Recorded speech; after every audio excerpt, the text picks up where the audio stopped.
Et salut à toi, j'espère que tu vas bien. Aujourd'hui, on se retrouve pour un nouvel épisode du podcast Nourris ta santé. Et aujourd'hui, j'avais envie de parler du fer et j'ai envie de faire deux épisodes sur le fer, comme je le fais au minimum pour tous les nutriments. C'est-à-dire que je fais le premier épisode, comme d'habitude, sur un petit peu la partie théorique, concrètement à quoi sert ce nutriment-là. Et après, au niveau du deuxième épisode, on parle un petit peu plus de concrètement où est-ce que je peux trouver ce nutriment dans l'alimentation, comment je peux en avoir suffisamment et ne pas être en carence et éventuellement un troisième épisode où je fais souvent sur la supplémentation. Mais pour le faire, pour le moment, je ne le ferai pas et je l'explique directement pourquoi. Pour la simple et bonne raison que le fer, c'est une supplémentation qui est assez spécifique puisque quand on supplémente en fer, on peut très vite s'intoxiquer de fer et c'est souvent quelque chose qui relève aussi de la médecine et donc je ne souhaite tout simplement pas faire un épisode dessus pour éviter d'inciter des personnes à supplémenter alors qu'elles nécessitent l'avis d'un médecin et également qu'elle nécessite d'y réfléchir plus d'une fois parce que la supplémentation en fer, évidemment, ça cause beaucoup de dégâts aussi au niveau de la toxicité et il n'y a pas que des problèmes de déficience en fer, même si c'est surtout de ça qu'on va parler dans ces épisodes. Donc je vais faire deux épisodes et ce premier épisode, c'est concrètement à quoi sert le fer, qu'est-ce qu'il amène en fait au niveau du corps. Mais il faut savoir que le fer a beaucoup de rôles au niveau du corps et un de ses premiers rôles, eh bien, c'est de tout simplement participer au bon fonctionnement du cerveau. Alors ça, c'est quelque chose qu'on ne parle pas souvent. Je parlerai de l'hémoglobine après, ne t'inquiète pas si c'est à ça que tu penses. Mais j'avais envie de parler d'abord du cerveau parce que c'est quelque chose qu'on parle beaucoup moins. Concrètement, comment est-ce que le fer joue dans la bonne santé du cerveau? Eh bien, pour beaucoup d'autres rôles du fer, eh bien, le fer a un rôle de cofacteur au niveau de différentes enzymes qui sont présentes dans le cerveau et qui vont permettre d'améliorer en fait, ou du moins d'aider le cerveau à mener une belle vie, si on peut dire ça, à travers différentes fonctionnalités très spécifiques du cerveau. Alors, il y a par exemple, le fer va participer à la production de myéline. Donc, la myéline, c'est un petit peu une couche qu'il y a au niveau des neurones et qui permet de faire enfin, à la fois de protéger les neurones, mais également de faire circuler l'information plus rapidement. Donc, c'est au niveau des axones plus précisément. Et le fer a un rôle au niveau de la production de ces molécules-là très spécifiques. Aussi, il y a une autre chose, c'est que le fer participe également à la synthèse des neurotransmetteurs. Alors ça, c'est super important parce que le fer participe donc en tant que cofacteur à justement l'intervention de différentes enzymes pour produire des neurotransmetteurs.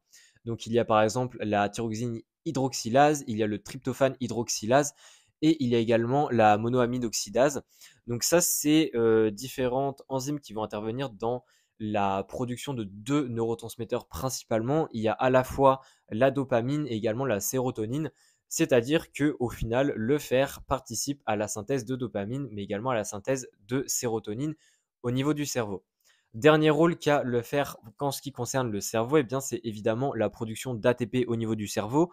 Alors, il faut savoir que cette production d'ATP, c'est globalement la même dans tous les organes et ça veut dire que le fer a aussi un rôle dans la production d'ATP dans un petit peu toutes les cellules du corps, donc les cellules musculaires, etc. Mais globalement, pour expliquer, eh bien, encore une fois, le fer joue en tant que cofacteur dans justement la production d'ATP et plus précisément dans différents cytochromes qu'il y a au niveau de la chaîne oxydative, donc située au niveau des mitochondries. Et ça permet tout simplement aux cellules de mieux produire de l'ATP parce que, évidemment, le cofacteur, n'oublions pas, c'est une molécule qui assiste la synthèse, ou du moins qui assiste la réaction faite par l'enzyme. Et donc, si le cofacteur n'est pas présent, eh bien évidemment, il y a une dysfonction au niveau de l'enzyme. Donc ça, c'était pour le premier grand rôle du fer, c'est que le fer joue un rôle dans le cerveau. Alors il faut savoir aussi que, justement, pour revenir vite fait à la supplémentation, il faut savoir que si on se supplémente et qu'on s'intoxique en fer, eh bien, c'est quelque chose qui est extrêmement dangereux pour le cerveau parce que, évidemment, tu doutes bien, il y a du fer dans le cerveau, hein, puisque le fer a des rôles au niveau du cerveau. Et donc, la toxicité de fer au niveau du cerveau peut être très, très, très dangereuse. Donc, c'est d'autant plus pour ça que je ne veux pas faire d'épisode sur la supplémentation. Je pourrais en parler éventuellement dans longtemps, mais je ferai beaucoup de disclaimers au début pour dire qu'il faut faire attention et que c'est vraiment à titre d'information que je dis ça et qu'il ne faut pas directement se jeter sur des supplémentations même si selon où est-ce qu'on est, où est-ce qu'on vit, eh bien c'est quand même réglementé.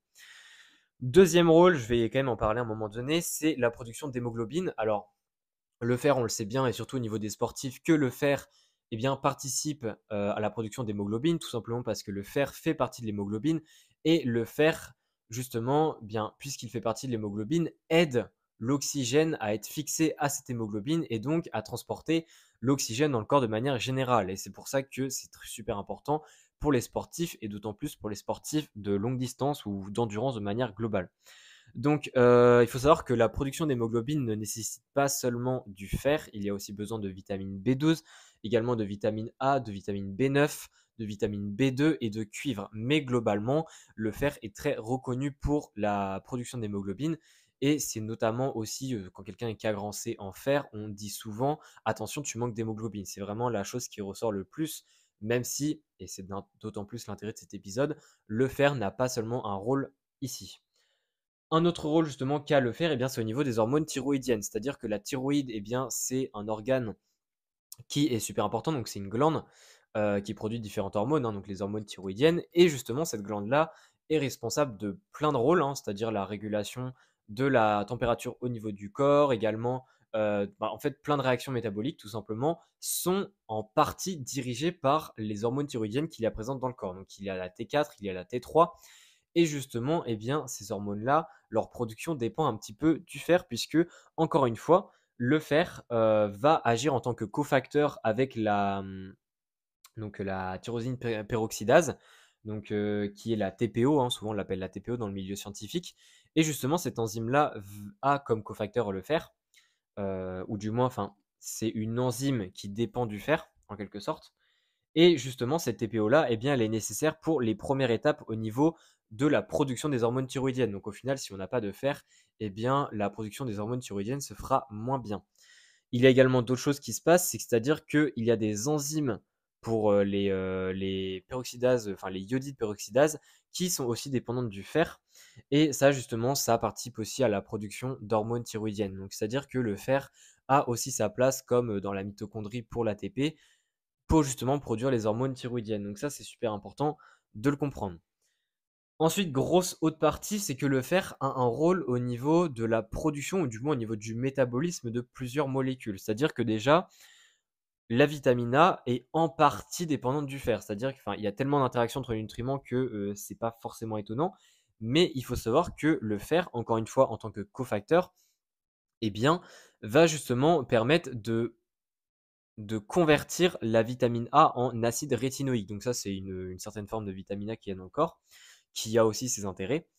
Et aussi au niveau de la conversion du bêta-carotène en rétinol, il faut savoir qu'il y a des enzymes qui sont dépendantes du fer qui, justement, vont permettre de transformer ces bêta-carotènes en rétinol. Et pour rappel, le bêta-carotène, c'est un petit peu la vitamine A qu'on a dans les aliments végétaux, alors que la rétinol, c'est vraiment on va dire, la structure officielle de la vitamine A qu'on retrouve seulement dans les sources animales.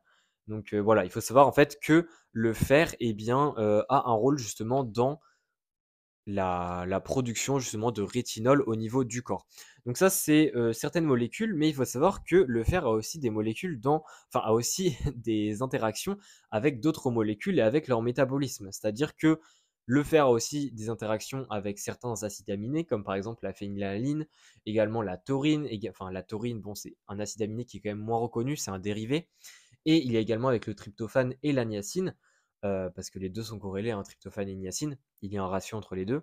Et voilà, encore une fois, le fer intervient dans le métabolisme de ces acides aminés en tant que cofacteur d'enzymes, ou alors l'enzyme contient dans sa structure du fer, c'est l'un ou l'autre.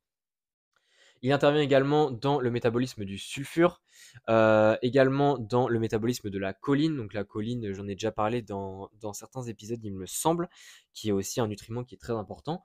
Et également dans d'autres molécules comme la carnitine, également certains acides gras. Et enfin, le fer agit aussi au niveau de la modification des protéines. C'est-à-dire que il y a différentes enzymes dépendantes du fer qui vont justement permettent des modifications au niveau des protéines et ça c'est super important pour que le corps puisse continuer à fonctionner parce que pour rappel au niveau des protéines ce n'est pas quand une protéine est produite qu'elle va faire sa vie pendant très longtemps.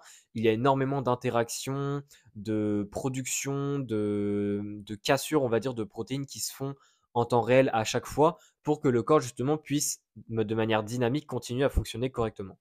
Donc voilà un petit peu pour cet épisode, j'espère qu'il t'aura plu. Alors encore une fois, c'est très très théorique, là, on parle vraiment du fer en pleine théorie, mais tu vois quand même que le fer n'a pas seulement comme rôle de transporter l'oxygène, hein, du moins d'aider à transporter l'oxygène avec l'hémoglobine. Il y a bien plus de rôles que ça, et notamment en tant que cofacteur ou alors en étant une partie en fait de l'enzyme qui permet la conversion de je ne sais quoi. Et ça montre que le fer est un nutriment encore plus important et ça montre aussi que pourquoi il faut absolument que tu écoutes l'épisode 2 qui va sortir la semaine prochaine où je vais justement te donner concrètement les clés de comment avoir suffisamment de fer dans ton alimentation et quels sont les points à faire attention. J'espère en tout cas que cet épisode t'aura plu. Encore une fois, si tu veux plus de contenu, n'hésite pas à me suivre sur Instagram. Reste connecté puisque dans une semaine, l'épisode 2, il sort. Et on se dit à la prochaine. Allez, ciao.